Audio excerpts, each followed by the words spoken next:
going to talk about the global migration. So everyone, please read. Movement of people from one continent to another and from one country to another has occurred throughout history. These movements are now part of a global process that is reshaping societies and culture. So the question is, why do people move? So nganong ang mga tao ba move man from one place to another? So Alexi, Okay, so actually there are so many factors why people move from one country to another. It's because there are several reasons. First one is job opportunities that wala sa ilang place and nandito sa another country. And also the second one is natural disasters. If their place has kanang prone of natural disasters, then they are forced to be in kanang move di jagwan kay of course it's dangerous nga mo stay pa ka nga place nga one prone dito kay nga na disaster. That's why that is the reason why people move from one place to another. so you mentioned about the natural disasters and also job opportunities. So that factors, we'll talk about that factors. If that factors is pull or push factors. So why do people move? First is economic reason. Lack of employment opportunities, the lure of a well-paid job in a wealthy country. Lack of educational institutions across developing countries are powerful drivers of international migrations. So, especially here in the Philippines, we are mostly a lot of people nowadays kay kuandit kaayo kanang lisod kay for us ka makakita sa og trabaho kay lack of mga opportunities. But however, even if there's a lack of opportunities, as long as naatag ka kanang something nga choices nga different alternatives for that, makakuha na po mga opportunities, bahala pa.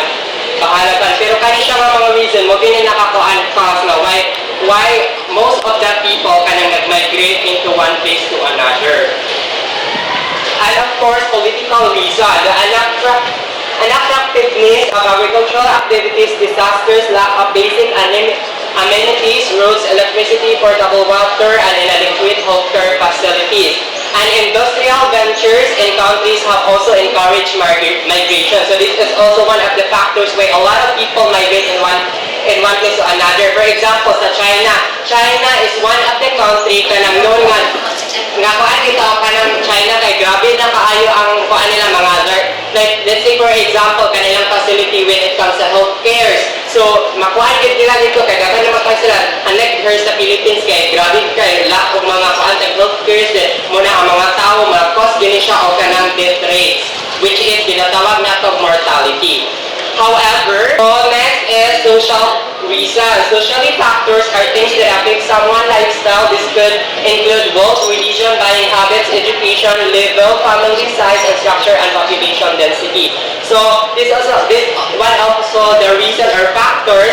Kaya for example, as Ms. Iris said earlier, discussed earlier, we talk about the having a lot of children, especially kanang mga those people nga kanang bitang daghan gyud kay population sila ang balay kay tungod kay lack of family planning, and at the same time kay wala pud sila knowledge when it comes contraceptives because it allows the children kana bitang ma-prevent nila na nga makaanak sila og daghan malimit ra bitaw nila. However, that reason man gud nag-cause pud siya og something factors why people kanang magkalisod kaayo ta, something like that. Then also kanang paan pod ang education level po here in the Philippines kay grabe kaayo bitaw kana bitang something unlike sa other countries kay mas paan gid kaayo sa dito mas maka-learn. And next, cultural reason. The idea of culture is vital to understanding the application for translation, and despite the differences of opinion as to whether language is a part of culture or not, the two are connected. Culture range from ideologies, religion, language, and dialect to art and literacy. So good. Luby, do you have something to share About what? about the cultural reason why do people move? Okay. Okay. The idea of culture is vital to understanding the community. Very good. So now let's talk about why do people move. This is the push and pull factors. So push, it refers to a negative factors why people can migrate sila in one place to another. However, ang pull factors kay ang nagpira nila kay this includes it refers to a positive. That's why a lot of people are migrated because there's a lot of opportunity, job opportunities, and at the same time,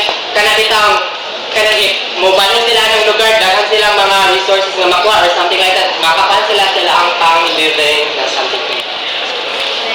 So next, push factors. So first, we have famine, war, and civil unrest, rural poverty, climate disaster, lack of quality services, example, medical facilities, and educational opportunity. So, famine, kanabitang kuan gid kaayo kahit ang mga resources bitaw mo na nagtalib ka ng magutman yun ang mga family kay dili kaayo masustain o dili masustain ang mga needs nila bitaw in order for them to survive. Let's say for example na nagpuyo ka sa isa remote area, then in that area kay lack bitaw mga kuan resources, so you migrate in one place to another for you to be able to survive, and at the same time para makasurvive ka kay you believe in that area nga daghan kay mga resources na makuha mo kay human depends on nature and nature depends on human. So it connects or naa siya interconnectedness. And next, of course, war and civil unrest and rural poverty. So grabe gid kay pobrehon no. So poverty really a lot of people nowadays are experiencing poverty, but our goal is to break the cycle of poverty. So let's move our so and now lack of quality services, example medical facilities and educational opportunities. So I already talked this earlier. So kanang wala gid kay mga facilities kay for kuan bitaw mga medicine, something like that, so that kay makas gyud siya dili kaayo bitaw maka-help sa ato, especially sa mga tigulang nga mga poverty, dili ka kaya maka-afford sa mga tambal or something. So mo na ang one of the reason mo na nagbira nila mo na siya inatawagan positive siya or negative. Negative. Very good, 2 points. So next, the second one why do people move is the pull factors, which is the positive one.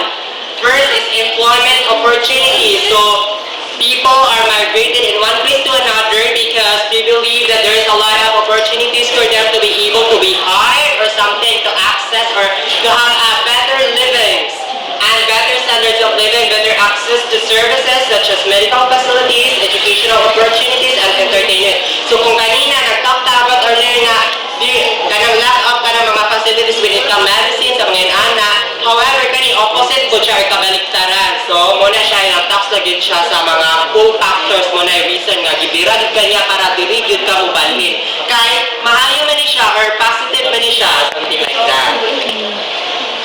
So migration affects both the place of origin and the place of destination in the various aspects such as an environmental, economical, and social aspect. Environmental aspect, migration of people has direct effect on both the place of origin and the place of destination. Problems like settlement, overexploitation of resources, and pollution of living times will be visible. Economic aspect, the consequences on the place of origin will be a loss of economically active growth of the population. So, health and social aspect, the place of destination are normally those places where facilities are made available to limited extent to fulfill the needs of the native dwellers. However, the place are overcrowded with a constant flow of migrants and facilities and other needs become insufficient.